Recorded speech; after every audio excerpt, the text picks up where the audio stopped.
the dawn of humanity, when the world was young and hearts were swayed by whispers of pride, there lived a man named Nuh, chosen by Allah as a prophet to guide his people. Nuh, peace be upon him, was a beacon of patience and faith in a land shrouded in darkness. His people, steeped in idolatry, worshipped stone idols they carved with their own hands, forsaking the one true God who created the heavens and the earth. They mocked Nuh, peace be upon him, their voices dripping with scorn, calling him a madman, a liar, as he stood unwavering, calling them to Tawheed, the oneness of Allah. For 950 years, Nuh, peace be upon him, preached with a heart heavy yet hopeful. Day and night, he urged his people to abandon their false gods, to seek forgiveness, and to return to the path of righteousness. Worship Allah alone, he pleaded, for He is your creator, your sustainer. But their hearts were hardened, their ears sealed. The elite scoffed, saying, "Why should we follow you when only the poor and weak stand by your side?" Yet Nuh, upon whom be peace persevered, his voice a steady flame in the storm of disbelief. Allah, in His infinite mercy, gave Nuh, peace be upon him, a divine command: build an ark, a vessel of salvation. The people laughed as Nuh, peace be upon him, labored under the scorching sun, hammering wood and shaping planks in a land far from any sea. "An ark in the desert?" they jeered. But Nuh trusted Allah's plan. When the ark was complete, Allah's decree came. The skies darkened, the earth trembled, and water burst forth from the heavens and the ground. A deluge unlike any other engulfed the land, a divine reckoning for those who rejected the truth. Nuh, members of his family, and the believers, along with pairs of every animal, boarded the ark. The waves rose like mountains, swallowing the unrepentant. Nuh's own son, defiant to the end, clung to a mountain, believing it would save him. "Come to the ark," Nuh cried, his heart breaking. But the waves claimed his son, for none could escape Allah's will. As the flood raged, Nuh prayed, "O my Lord, my son is of my family." Allah replied, "He is not of your family, for his deeds were unrighteous." Nuh submitted, seeking forgiveness for his plea. When the waters receded, the ark came to rest on Mount Judy. Allah commanded the earth to swallow the water and the skies to clear. Nuh, peace be upon him, and the believers stepped onto a renewed earth, a second chance for humanity. The story of Nuh, peace be upon him, preserved in the Quran, is a testament to faith, patience, and divine justice, a reminder that Allah's mercy encompasses all, but His wrath spares none who turn away.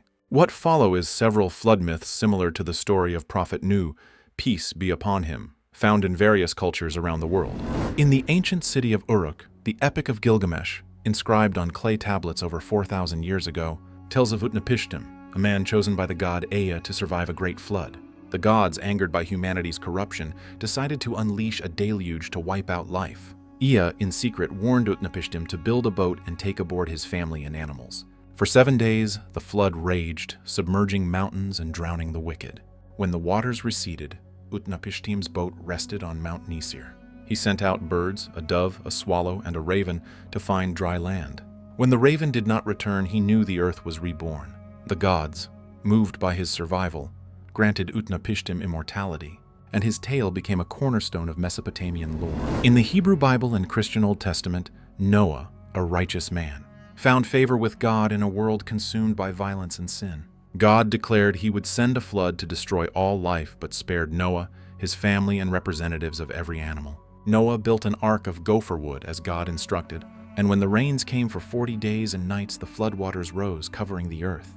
The ark floated safely, and after 150 days, the waters began to recede. Noah sent out a raven and then a dove, which returned with an olive branch, signaling dry land. The ark rested on Mount Ararat, and Noah's family repopulated the earth, sealed by God's covenant, symbolized by the rainbow. In ancient India, the Matsya Purana tells of Manu, the first man, who was warned by Matsya, an avatar of the god Vishnu, of a great flood that would destroy the world. Matsya instructed Manu to build a boat and take aboard the 7 sages, seeds of all plants and animals. As the floodwaters rose, Matsya, now a giant fish, towed Manu's boat to safety on the peaks of the Himalayas. When the waters subsided, Manu offered a sacrifice, and from it emerged a woman, Ida, who became his wife. Together they repopulated the earth, preserving the wisdom of the Vedas for a new era.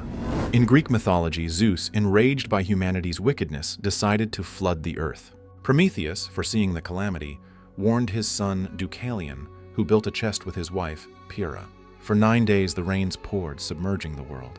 Deucalion and Pyrrha floated in their chest until it landed on Mount Parnassus. When the waters receded, they sought guidance from the oracle of Themis, who instructed them to throw the bones of their mother, stones of the earth, behind them. From these stones sprang new humans, repopulating the world in a reborn age. In ancient Chinese lore, the goddess Nu Gua, creator of humanity, faced a catastrophic flood caused by the water god Gong Gong, who shattered the pillars holding the sky.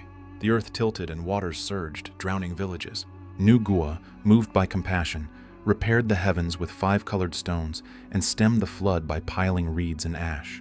In some versions, she guided survivors to safety, teaching them to rebuild. Nu Gua's efforts restored balance, and her legacy as humanity's protector endures in Chinese tradition. The flood narrative, echoing across continents and millennia, is a haunting thread woven into the tapestry of human storytelling. From the sun-baked plains of Mesopotamia to the misty peaks of the Himalayas, from the olive groves of Greece to the river valleys of China, the tale of a great deluge and a chosen survivor resonates with uncanny similarity. How could cultures, separated by vast oceans and impenetrable mountains, with no apparent contact in antiquity, share such parallel accounts? One possibility lies in a shared human memory, a collective recollection of a primordial event. Geological evidence suggests that catastrophic floods occurred in various regions at the end of the last ice age, around 12,000 years ago, as glaciers melted and sea levels rose. The Black Sea deluge hypothesis, for instance, posits a massive inundation around 5600 BCE, flooding the Black Sea basin and displacing early human settlements. Such events, etched into oral traditions, could have been carried by migrating peoples, evolving into distinct yet similar stories as cultures diverged. Another perspective considers the universal human condition. Floods, as natural disasters, are a shared experience across civilizations. Rivers overflow, monsoons rage, and tsunamis strike, leaving survivors to grapple with loss and renewal. The flood narrative, destruction followed by salvation, may reflect humanity's attempt to make sense of chaos, to find hope in divine intervention or human resilience. The ark, the boat, the chest, or the fish-guided vessel symbolizes survival, a vessel of faith navigating the unknown. Theological perspectives, particularly in Islam, Judaism, and Christianity, suggest a singular truth. The story of Nu, peace be upon him, reflects a real event, divinely ordained, with its echoes preserved in various traditions. As humanity spread, the story fractured, taking on local flavors while retaining its core: a righteous man, a divine warning, a vessel of salvation, and a renewed world. Yet, the similarities transcend mere coincidence. The motif of a chosen survivor, animals preserved, and a post-flood rebirth appears in cultures with no historical contact. This could point to a shared spiritual heritage, a whisper of divine truth carried through generations. The flood story, in all its forms, speaks to humanity's resilience, our yearning for redemption, and our belief that even in the face of annihilation, a new dawn awaits.